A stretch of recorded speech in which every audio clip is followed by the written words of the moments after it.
You know, it sort of defies the laws of history because according to the laws of history, if you're gone, you're gone. They call America the great Satan. They call us the small Satan, but we're the small Satan in their way. 80-something nations called saying, you're going to start World War III. So-called International Criminal Court, which itself became criminal, and is targeting American soldiers and Israeli soldiers. My son looked at me when the war broke out, and he said, Mom, I'm thinking about going over and helping. So people said, well, you don't know that Jesus was on it. And I said, you don't know that he wasn't. Bethlehem was about 80% Christian. That was just a few decades ago. Now it's 20%.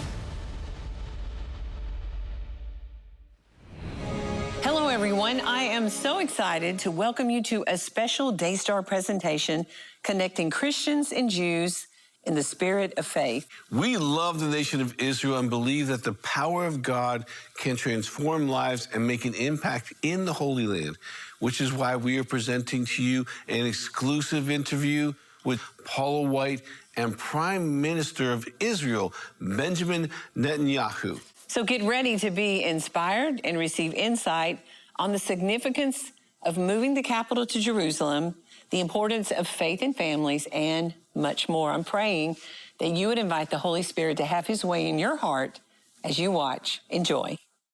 Welcome to the Meaning Channel. I am Pastor Paula White, and I am here in Washington, D.C. at the Blair House with a very, very special guest today.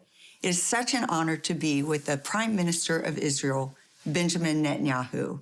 It is your first visit to Washington, D.C. after the inauguration of President Trump, and you are the first invited guest. It's good to have you, Prime Minister. Honored for you to be with us. The Christian vision of end of days foretells of some profound transformation and redemption. And based on the events that are unfolding today, do you feel that we are seeing these signs of this vision come to fruition?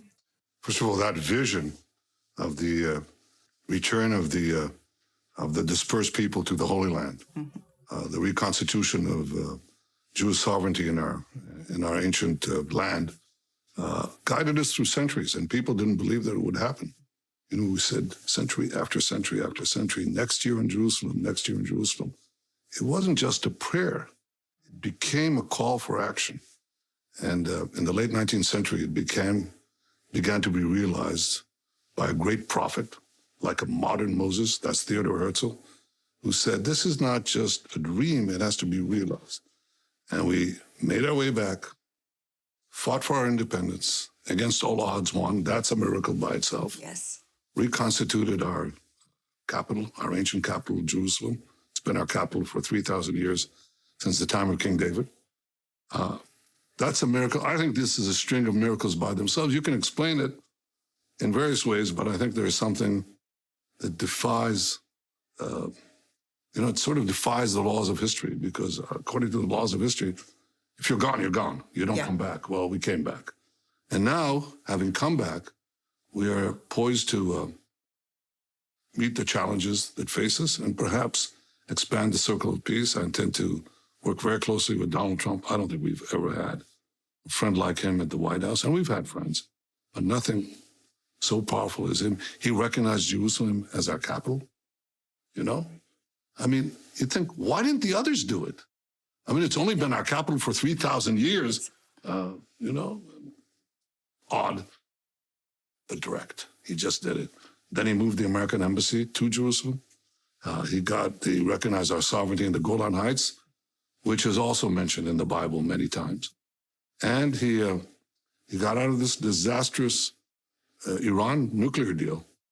And then he did something else. We did it together, but without him, it wouldn't have happened. He brokered the historic Abraham Accords, named after Abraham, with 4 Arab countries. And in 4 months, we got 4 peace treaties with Arab states. Now, is all that miraculous? I think there's something that guides us. There's a mission, a historic mission. And I know that we've had, in this effort, the support of our Christian friends around the world. We've not had greater friends. You do have such great friends, and myself included. I want to ask you a question about the moving of the embassy, but I want to say something before. Of course, I've been with President Trump for 24 years. And prior to him going into the administration as president-elect on your visit, historical view, and Sarah, it was brought to his attention of 6/11 and the importance of that, because that is, I've now been informed, the exact time that Truman signed, and that was also the exact time in Butler, Pennsylvania. I personally don't think that that would be a coincidence, but divine providence of God saving his life and having a purpose for the world. I think that history is different because of that quarter inch. Yeah, have that. History is different because of that quarter inch. As far as the Truman Declaration, I put that in our cabinet room. We have a cabinet room, Yes, government sir. cabinet room. And I put next to it the Trump Declaration, recognizing Jerusalem. Now, we didn't speak about it, but I viewed it with the same, they're both so pregnant with meaning, that I just put them one next to the other. So profound. And President Trump has been a tremendous champion of Israel. I was by his side during that time in the administration, and I'm grateful to be sitting here with you as well. He made history as the first U.S. leader, as you said, to move the embassy. I'll never forget the weigh-ins, and we sitting there, and everyone, 80-something nations called saying, you're going to start World War III. And he looked at me, Paula, what's the final weigh-in of people with faith? And I said, absolutely do it. It's right both with history, it's right with God, and it's what you campaigned on. And we know promise made, promise kept. But he moved it to Jerusalem, Israel's capital. And in your view, what would be some of the next most significant milestones that would strengthen the bond between the Jewish people, America, the state of Israel? Well, I think the president is already doing it. In 2 weeks, he's done things that not only put things fully back on track, but also point to the future. Yes. The first thing he did, among the first things, he stopped the embargo of weapons to Israel. We're fighting a seven-front war against our common enemies, the enemies of America. They call America the great Satan. They call us the small Satan, but we're the small Satan in their way. And so we're fighting the seven-front war, and it was anomalous, to put it this way, that we had an embargo on critical arms during that time. And one of the first things President Trump did, knock out that embargo, restore the weapons and ammunition shipment to Israel, which is so needed. It's reminiscent of Churchill said, give us the tools and we'll do the job, we'll finish the job. Well, President Trump just gave us the tools. That's very important. Second thing he did was he removed these sanctions that were put on Jewish residents of Judea, Samaria, the heart of our historical homeland. Did it like that. The third thing he did was issue these forceful orders for measures against anti-Semitism, which is really anti-Americanism, anti-Israel, on America's campuses and elsewhere. And not bad for a few days. A few days. Not bad for a few days. And he rescinded this thing that was protecting the ICC, the so-called International Criminal Court, which itself became criminal, and is targeting American soldiers and Israeli soldiers, me, potentially any leader of America. He just removed that protection, which I think, it's just is amazing and so decisive and so quick and so clear. Absolutely. And we think that was probably within the span of a week. Something like that, yeah. So I may have doubled the time. Yeah, we have 4 years, and thanking God for that. And in Israel, many may not fully realize the extent of Christians' dedication, especially evangelicals, who support Israel through their love, through their commitment, through Zionism, and often it can go unnoticed. But what do you think can be done to foster a deeper connection, mutual understanding of the common vision that we have, the common history we have, and how we move together in a more meaningful way in our future? First of all, engage more. That's what we're doing in this interview. But I'd say also come to Israel. Also be, you're informed of the Bible, but understand how the Bible is really being played out in real time on this piece of earth that is so critical to our common civilization. And there's a lot of bad fake news out there. One thing I heard of recently, is, and this is spreading to the Christian Friends of Israel in America, that Israel is, persecuting Christians in Israel. My God, the only people believe these lies. The only place in the Middle East where the Christians are fully safe, not to engage in their faith, but well beyond that. Yeah. To flourish, to thrive, is in Israel. Take the city of Bethlehem, well known to Christians, obviously. Okay, Bethlehem, when we ceded it in the Oslo Accords, to the Palestinian Authority, was about 80% Christian. That was just a few decades ago. Now it's 20% because they turned it into, they drove out the Christians. And that's happening throughout the Middle East. The only place where Christians are fully protected, enjoy not merely equality, but a place of honor and dignity and support and embrace is in Israel, in the Jewish population and the Christian population. So this is just horrible. I mean, the bad mouthing and the fake news reaches everywhere. And I implore my Christian friends to be armed with the truth. You don't need anything else, just the truth, the historical truth, present day truth. There is no greater partnership than the state of Israel and the believing Christians around the world. I couldn't agree with you more. I've been going since about 1986. It made the Bible in so many ways come alive, but I fell in love with the people, with the culture, with the nation. I took my children and my grandchildren right before the horrific October 7th attack. And we embedded ourselves, a good friend was having a bar mitzvah, we embedded ourselves within the Orthodox community and had Shabbat together and ate together and fellowship together, studied the Torah together, went all over Israel. And it was one of the most memorable, best times that we have had as a family. And so we are so grateful. I encourage Christians all over the world, you must make your journey to Israel. Listen to Paula. I say it will be the best. We will welcome you. In Jerusalem and Nazareth and the Sea of Galilee and all the places that you hear about, they're not somewhere remote. They're real places. They're actually very close to each other. So you can actually see where the Bible happened. You can actually see it where it happened. And there are remnants too. I mean, there are churches. There's a church right in the Sea of Galilee, where Jesus preached. Oh, yeah. In Capernaum. It's there. It's standing there. You can stand exactly where Jesus stood. You can walk in the footsteps of Jesus. See, I'll just start and the going. Hebrew kings. The Pilgrim's Path. And everywhere. And the prophets. All the prophets that you know, Jeremiah, Isaiah, you know.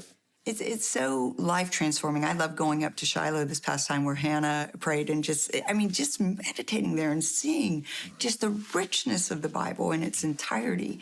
It makes everything make sense. And now the archaeological things that have been discovered and the findings that are still happening really give people such an education that I'll be honest, they will not get over here in America at 30 minutes in a church or an hour to church service. They certainly won't get in the universities over here. Well, it's almost, I say as a Christian, it should be mandated to go to Israel before you get to heaven.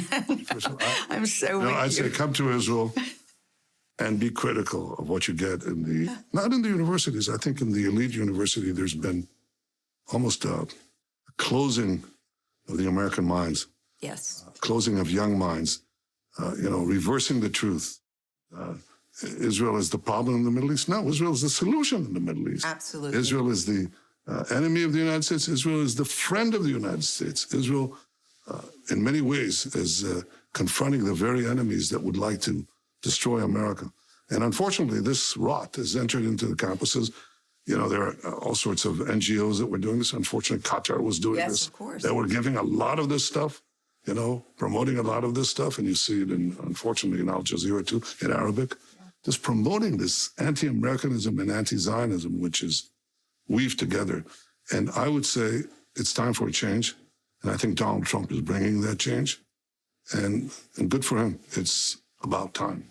I do too, and I encourage you. We're raising up because we recognize our own battles here and raising up a generation. My son pastors now. He's almost 40 years old in a few months, and he's one of the biggest advocates for Israel. There are those voices, but it has the Bible is very clear that a house divided cannot stand. So the enemy outside attacked within. If I can get within and divide the people against each other. And there are some things that are non-compromising to God, and Israel is one of those.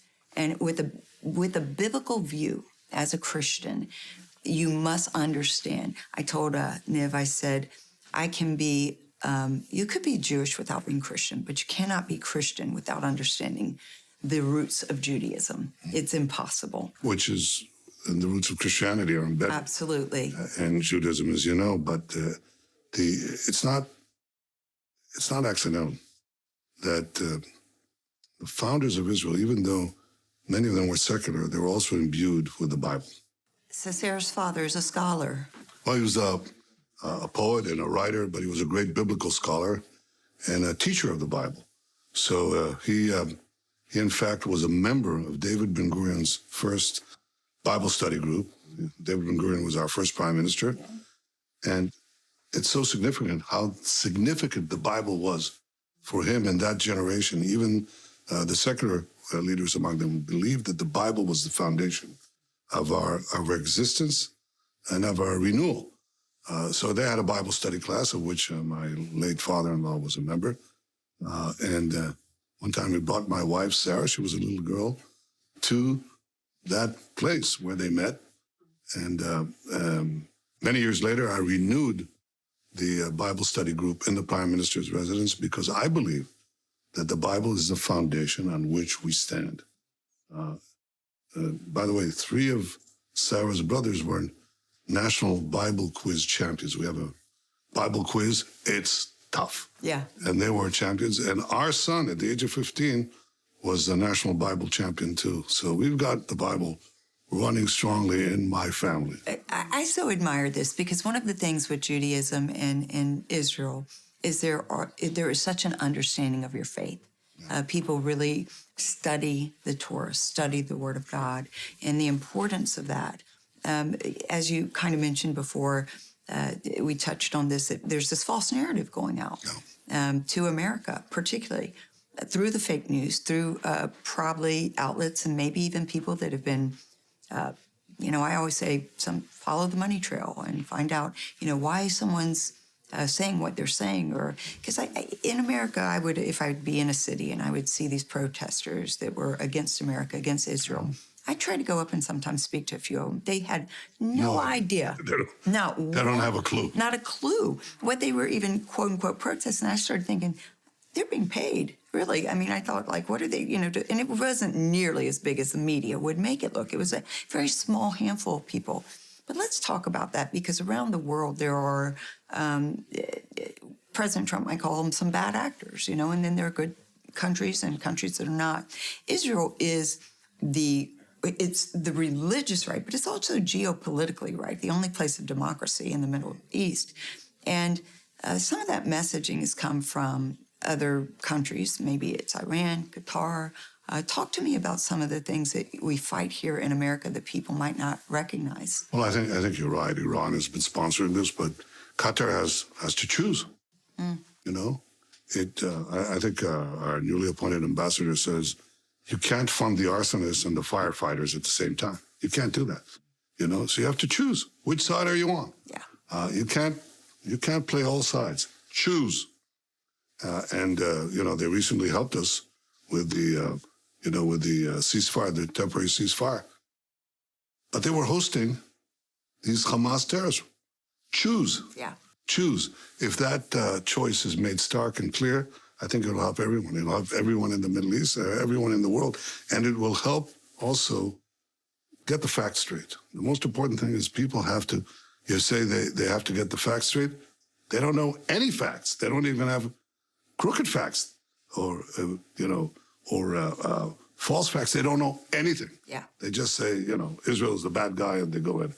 I think America has no greater friend than Israel, no greater ally. Agreed. And Israel doesn't have a greater ally than the United States. And most of the American people understand that. They do. And we've got to make sure that we continue that understanding.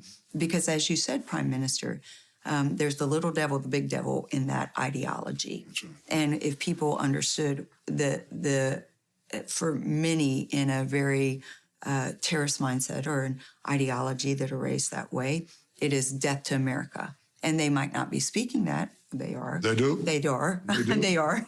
They do. But they'd say it's not just about the destruction of Israel. It doesn't stop there. And I believe that is because of the foundation of faith. I believe that because we know two things, that America was founded on Judeo-Christian values, and Israel is founded on Father Abraham. And we are out of that. And so we clearly understand that, many of us here in America, but we've got to make sure that we're educating the generations after us and continue to preach this, teach this, talk this, have it over dinner, research it, get the information, get it right, as you said. But you know, people sometimes think that everything that trends that you saw before will continue indefinitely into the future. For example, people question whether the younger generation in Israel, which resorts sometimes to TikTok and other things, will they fight for our country and for our survival and our future when the test comes? They fought and fight like lions, like lions. Yes. The Bible says they shall rise like lions, and they did, and they do. And people here say the next generation of Christians are being weaned away or waning in their support for Israel, maybe, but maybe also in their, in their commitment to America's traditional values. Who says that's got to continue? Right. I think there's a change happening right now. I think it just happened. Yeah, I do. I think a change just happened, and people seek spiritual content for their lives, and many are coming back to religion. And when they do, and when they look for the sources, the well springs of our civilization, our societies, they'll come back to the roots, and the roots came from that land that you visit, that piece of land at the edge of Asia, the edge of the Mediterranean is where it's all started. And I gave 4 speeches before the joint session of Congress, okay? And every time I go there, I stand on that podium and I look at that hall. That's actually the mother of all democracies, the assembly of all assemblies, okay? The parliament of all parliaments. And I look at the wall, right? Smack looking at me is the tablet that says Moses, the lawgiver. And it actually has a quote from the Bible, I think. I'm quite sure. And that's the foundation. Yes. They spoke about a city of the hill, founding fathers of America. Right. That city was Jerusalem. America was founded as the new Jerusalem, connected to the original Jerusalem.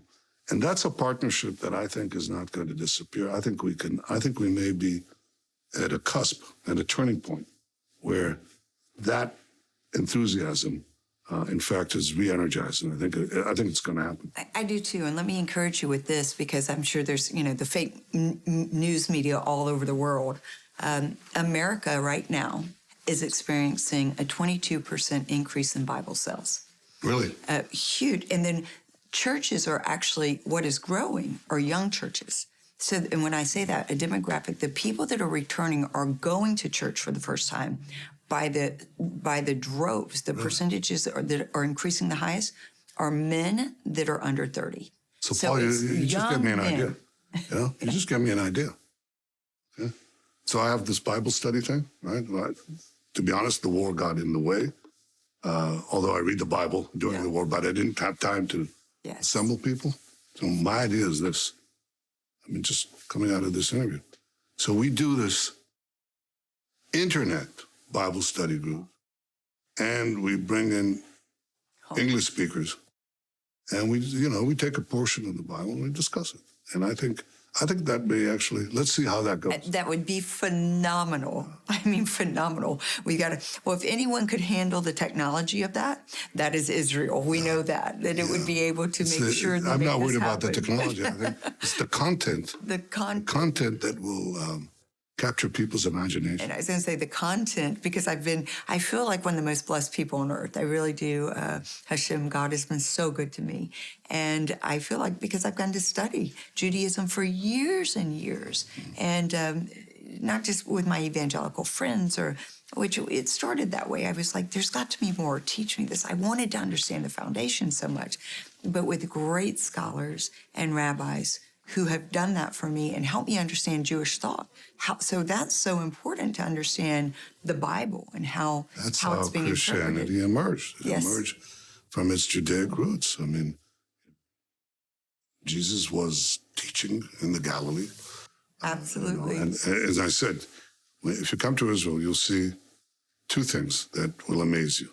One is you'll see the very places where Jesus taught and preached, the actual places, the buildings he was in. The second thing that will happen is you'll see the Jesus boat, I call it. Did you saw it? Yes. Okay, so what's the Jesus boat? You know, I'm talking to a Christian audience, and I'm trying to get you to come to Israel or get you to get into this podcast that I'm going to do for the Bible, now that we've decided that. One day we had a drought in the Sea of Galilee, and the water level went down. And on the muddy banks of the Sea of Galilee, something was protruding. And it turned out that this was the remnants of an ancient fishing boat, okay? Fisherman boat. And we took it out and took care of it, you know, protected it and so on. And now it stands in a special museum very close to the place where it was discovered. We took the carbon dating of that, and it's plus minus 20 years from the time of Jesus. So people said, well, you don't know that Jesus was on it. And I said, you don't know that he wasn't. Exactly. You know, Exactly. but it's the kind of Jesus, the boat that Jesus used, you know, when proselytizing to the faithful on the banks of the Sea of Galilee and in the water. That has to be seen.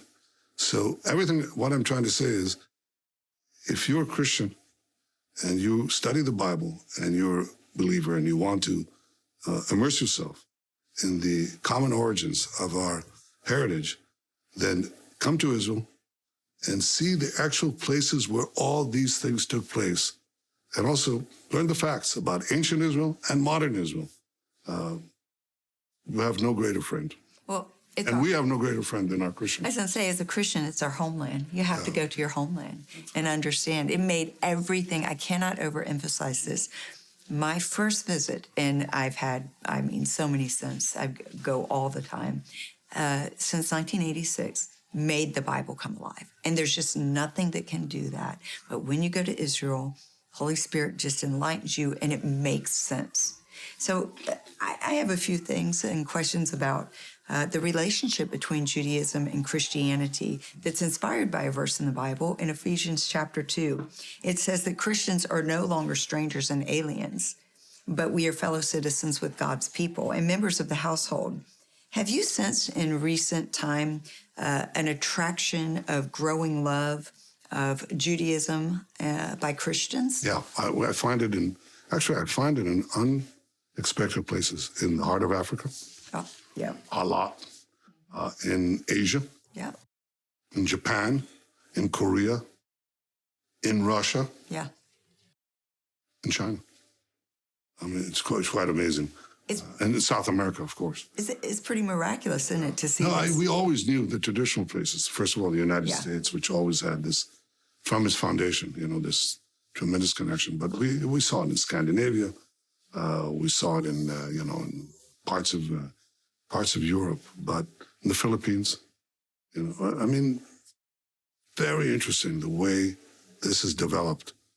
And the curiosity about Judaism, the study of Judaism, it seemed like this was fraying apart because of the anti-Israel, campaign in the UN and all these other sullied organizations. You'd think that is a universal trend. Politically, it's going to be reversed now with President Trump. He's very strong. But what I'm talking about in terms of people, populations, it's a trend that is countered in all this political attack on Israel and the spread of the interest in Judaism, even, I would say, the deep studies, conversions even. Very strong connection. And it will only grow stronger because it's God's plan. And I believe that with all my heart, that the world will, those that are destined are standing with Israel. And I always am reminded, there are many more for you than those against you. And so know that there are people praying nonstop, fasting nonstop, and standing with you. I mean, my son looked at me when the war broke out and he said, Mom, I'm thinking about going over and helping. And I have 2 small grandchildren, of course. And I said, are you even serious? And he actually was. No. Because of his dedication and love for Israel. And I can only imagine there's so many people that had those family talks, had times of prayer, that literally they contemplated their own life to stand with Israel. So there are many, many with you, Prime Minister. So do you describe yourself as a person of faith? In the deepest way, yes. If you don't have faith, you're not going to be, you're not going to sustain the, how shall I say, the turbulence and vagaries and pain of politics. You know, politics is a great profession, but it's fraught with a lot of difficult passages. Not only for me, but especially for my wife, my 2 boys. Sometimes they're vicious, not sometimes. Sometimes and often they're viciously attacked. And without their faith, their support, I couldn't be doing what I'm doing. And I'm not just saying that. It's not just a common verbal expression. It's really true. And what keeps them supporting me is that they believe in the things that I believe, and they've shown amazing resilience and amazing courage in the face of often vicious, scandalous attacks, just unbelievable. It requires unbelievable courage and fortitude. You know, I'm so grateful for your family, for the stance you've taken and stood with. I've watched from afar and up close for years and years. And as you said, politics has to be the most brutal thing in calling. Israeli politics is tougher than most. Yeah, exactly. It's tougher than American politics. And as I say, Americans actually saw that for, the up close and personal in a way that they'd never seen it before. With your faith, how does it influence your leadership and your vision for Israel? Well, it used to be that when a younger boy, who's himself a Bible scholar, was living with us, then every Shabbat, every Saturday, we would read a portion of the Torah. And I have to say, until the age of 12, I was teaching him. His name is Avner. From the age of 12 on, he was teaching me. And at the age of 15, he was the champion of the band. Yes. That's so amazing. Yeah, so it's been it's been more than a part of my life. It's been the essence because, when we do everything we're doing there, why are we there? I mean, we could be in Sweden or in Nepal or someplace. No, we can't be. We have to be there in the land of Israel, in the land of the Bible, in the land of our ancestors, and in the land that the prophets said, after the destruction of our temples, you shall come back. You shall ingather the exiles. You shall rebuild your life and your future. And this is not just, these are not empty words. Absolutely. And if you're not filled with a deeper mission, there's no point. There's no point. Agreed. You're living life in purpose and carrying out the plan of God. You live a life of purpose. And for me, the purpose has been to protect the Jewish state and assure its future. It's the deepest calling that I can have. And I'm fortunate to have my wife, Sarah, and our 2 boys to be full partners in this. And they've supported me throughout. Such a blessing. Israel's a unique country where religion plays this crucial role in society, yet there is a strong commitment to freedom, but also you have liberal values. So you see this almost dichotomy, you see this fluctuation. How do you see the elements coexisting and complementing each other? I don't think there's a real conflict there if you really understand the sources. I mean, the Jewish people actually gave the concept of freedom. It actually opposed the idea of slavery. I mean, you had a time limit for slavery in the Bible. It's part of the things that emanated from the Mosaic Code. So the idea of freedom, this is at a time, now think about it, this is like over 3,000 years ago, okay? I mean, the whole place, the whole world and the Middle East, has these empires that basically you have one guy who's the ruler. He's not subject to it. He makes all the rules, and he can enslave everybody, and that's, it's common sense. And in comes this small people on the Judean hills, okay? And they say, no, that's not the way it is. You could be a king, even a great king like King David, but you're subject to a higher law, and you can't commit horrible crimes because you too will be held responsible and accountable. And no one is inherently a slave that cannot be. This was such a revolution. That's where freedom came from. These are the Judaic origins of freedom. And also at once faith, but also, I think Jordan Peterson said that you wrestle with God. Jacob wrestled with God. You question, you believe, but you challenge all the time. And that's how Jewish thought developed over the centuries. You had great rabbis sending basically the internet of the Middle Ages. They would send letters to each other, questioning this and questioning that, and then coming to conclusions based on the development of our heritage. So I don't see that inherent conflict. I think it's overblown and not understood. And if you look at the origins of human freedom, it really goes back to the Bible. Absolutely. So insightful. I know they're going to wrap us soon, and if they allow us to continue to go, but there's something that I just have to ask you. In the Bible, women play such a pivotal role. And throughout your career and throughout this time that you have served so well, your wife, Sarah, has genuinely and tremendously stood out, not just symbolically, not just, yes, as your wife, but so much more. In fact, President Trump calls her your secret weapon. And every time I've been around her, she's beautiful, she's smart, but she is so significant. And I think I'd like to know if you could share, where's that strength and how, share some insight about your wife that maybe the public doesn't know, because I do think that politics keeps us very, guarded to some degree. And yet she is rock solid. That's right. And we have watched that for quite some time. Well, she's a true lioness of Judah.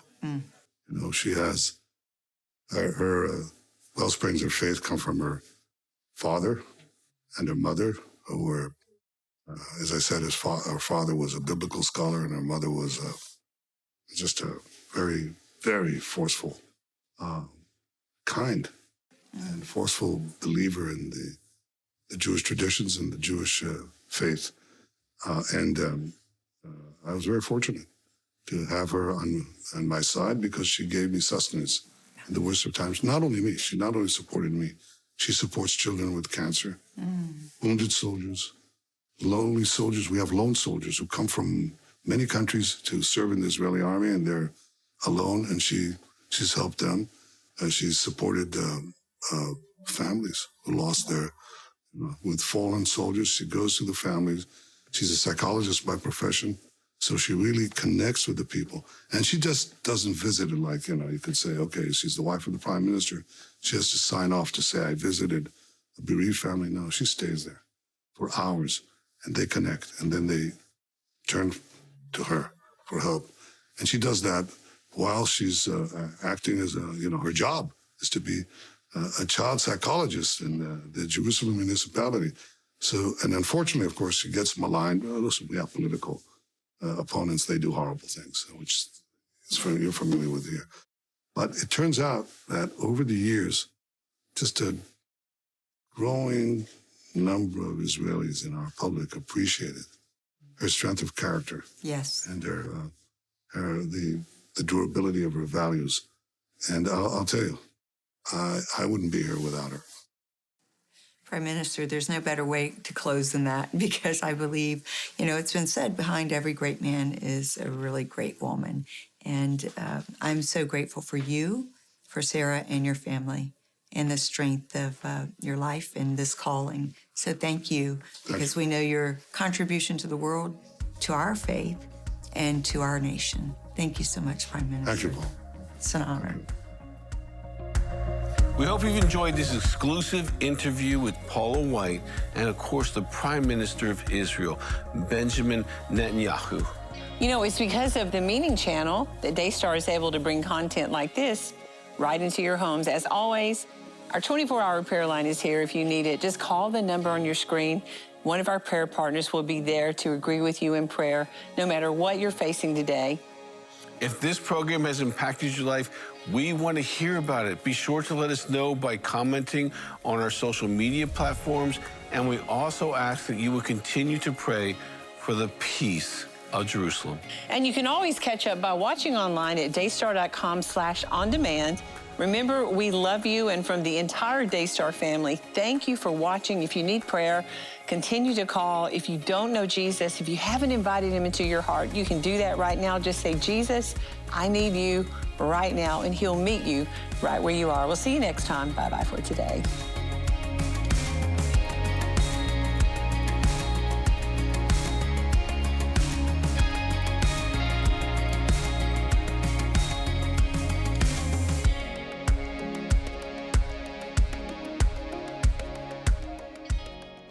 This has been a Daystar special event. If you would like to receive prayer or learn more about this broadcast, call or log on.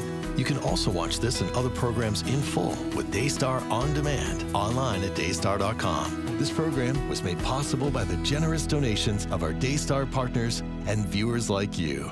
Thank you.